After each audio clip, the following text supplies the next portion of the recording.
फराज़ इहो ॿुधाइजो हाणे अवां छो जो सॼी सिंध जे लाइ पाकिस्तान जे लाइ हिकिड़ी इंस्पायरिंग पर्सनैलिटी आहियो ऐं माण्हू तव्हां खां इंस्पायर बि आहिनि त जेके ॿिया टैलेंट असां वटि सिंध में मौजूदु आहिनि उहे कीअं अहिड़ियूं अपॉर्चुनिटीज़ हासिल करे था सघनि यानी जीअं तव्हां पाकिस्तान गॉट टैलेंट में वियो त जेकॾहिं को टैलेंट पंहिंजो टैलेंट शो करणु थो चाहे त उनखे तव्हां छा सजेस्ट कंदो कंहिं तरीक़े सां उन्हनि खे तव्हां गाइड कंदो? मां पंहिंजे जेतिरा बि मुंहिंजा भेण भाउ हिते ॾिसी रहिया आहिनि जेतिरा बि ऑडियंस ॾिसी आहिनि बसि इहो चवंदुमि त तव्हांखे पाण में फेथ हुजे तव्हां घबरायो न। हिकिड़ी वर्डिंग आहे उर्दू में जेकी ॾाढी कॉमन चई वेंदी आहे लोग क्या कहेंगे जंहिंते मुंहिंजो हिकिड़ो सेगमेंट बि आहे तव्हां एपिसोड्स में ॾिसंदव त इहो छा आहे बेसिकली लोग क्या कहेंगे इहे कहिड़ा लोग आहिनि अॼु ॾींहं ताईं मूंखे मिलिया न आहिनि अहिड़ा माण्हू अञा ताईं मूंखे मिलिया आहिनि उहे जेके आहिनि कहिड़ा त तव्हां जॾहिं लोग क्या कहेंगे या माण्हू छा चवंदा मुंहिंजा रिलेटिव छा चवंदा मुंहिंजा फ्रेंड्स छा चवंदा इहो अगरि तव्हां सोचंदा रहंदव न त मां सची ॿुधायांव वॾे भाउ जी सजेशन त बिल्कुलु कुझु न थींदो कमु जेसि ताईं तव्हां में पाण में कॉन्फिडेंस हूंदो न because I will let you know हिकिड़ो मां कोट चई थो छॾां जॾहिं मां मिंटू सां गॾु फर्स्ट टाइम प्लेटफॉर्म ते चढ़ां पियो त मूंखे जेको आहे कंहिं लफ़्ज़ चया त फराज़ if I was you I never do that उहे लफ़्ज़ मूंखे एतिरा खाई विया पर मां उहो 5 मिंटनि जी देरी जो मूंखे मिंटू चयो हल त हलूं था हा इहो ई चयो त हल त हलूं था त असां हाणे उहे माण्हू तव्हांखे ॾिसंदा हूंदा त सोचींदा हूंदा त असां केॾो ग़लति हुयासीं ऐं फराज़ केॾो सही हुयो ऐं मिंटू त हाणे इज़ ऑलवेज राइट राइट हो गया हा राइट हो गया बिल्कुलु ईअं ई आहे। अच्छा मूंखे ॿुधायो त जेको आहे जॾहिं तव्हां उते प्लेटफॉर्म कयो नेशनल प्लेटफॉर्म ते परफॉर्म कयो त उते को अहिड़ो कॉमेंट जेको तव्हांखे अञा ताईं यादि आहे सभ खां अनएक्सपेक्टेड को रिएक्शन जेको तव्हांखे मिलियो हुजे फराज़? अनएक्सपेक्टेड रिएक्शन हिकिड़ो अहिड़ो थियो आहे जेको अली ज़फर जेको आहे माना जेके मूंखे कमेंट्स ॾिना मां ईअं थो ॿुधाए छॾां त जेको आहे अली ज़फर मुंहिंजे लाइ माना काफ़ी कुझु हुते चई छॾियो मां जीअं थींदो आहे न हाणे मां स्पॉइलर नथो ॾियां छो उहा तफ़री ख़तम थी वेंदी तव्हांजी but the thing is that के Mahwish Hayat Tabish Hashmi Ali Zafar they would like के हुननि काफ़ी एप्रिशिएट कयो ऐं अली ज़फर जा इहे वर्ड हुया फराज़ यू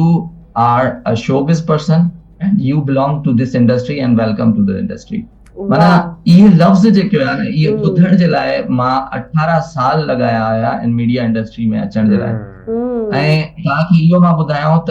मां कंहिं अहिड़े स्टेज ऐं अहिड़े फेज़ मां बि गुज़रियो हुउमि जंहिंमें डिप्रेशन टेंशन्स ऐं इहे शयूं गुज़रियूं हुयूं जेके मां फेस कंदो अचां पियो ऐं इवन एतिरे हद ताईं जो मां पंहिंजी ज़िंदगी खे बि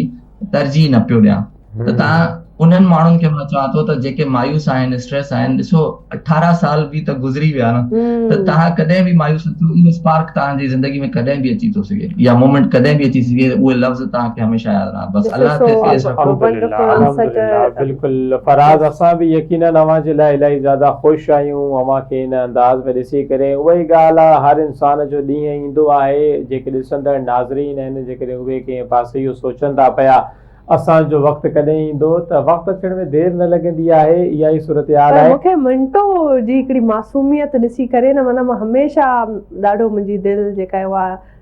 उनजी हार्ट बीट तेज़ थी वेंदी आहे बिल्कुलु मिंटो मूंखे बि हाणे जेको आहे सो उहा शाइनेस अची वई आहे तव्हां मां हिते फॉरवर्ड थिए थी पई पर इहो सच अ क्यूट एॾी क्यूटनेस एॾो प्यारो ऐं मुंहिंजे ख़्याल में ॾाढो जेको आहे सो फराज़ इहो ॿुधाइजो त जेको अमां जो टैलेंट आहे खोड़ सारा माण्हू इहो बि सोचनि था पिया त इहो टैलेंट को माण्हू सिखी सघे थो या बाय बॉर्न हूंदो आहे कंहिं तरीक़े सां या जेकॾहिं को माण्हू इन टैलेंट खे अपनाइणु चाहे त उनखे तव्हां छा सजेस्ट कंदो? मां पंहिंजी हिकिड़ी कोटेशन हिते कोट कंदमि मुंहिंजी पंहिंजी कोटेशन आहे talent is build not born तव्हांजे अंदरि टैलेंट बसि उनखे बिल्ड करण जी देरि आहे मूंखे ख़बर आहे बॉर्न टैलेंटेड ॾाढो गुस्सो कंदा आहिनि ॻाल्हि पे पर talent is build not born जो मक़सदु मुंहिंजो इहो आहे त अल्लाह ताला तव्हांखे सभिनि खे टैलेंट ॾिनो आहे उनखे तराशण जी देरि आहे असांखे बसि उहो ॾिसणो आहे त असां राइट प्लेस ते राइट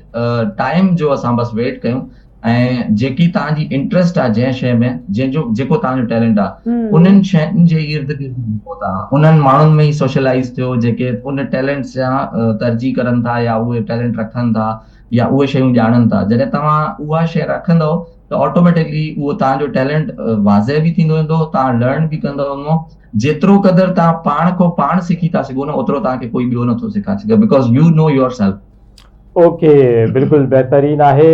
फराज़, मिंटो खां मां सवाल कंदुमि ऐं नेशनल लैंग्वेज में कंदुमि ताकि असांजे जेके पाकिस्तान जा नाज़रीन उन्हनि खे भी समझ अचे। तो मिंटू, ये बताओ, अगर आपको मुश्क कलीम, महविश हयात और बाक पीरजादा इन तीनों में से किसी एक के साथ डिनर करना हो तो किसका इंतखाब करोगे? सोचे समझे जवाब दीजिए।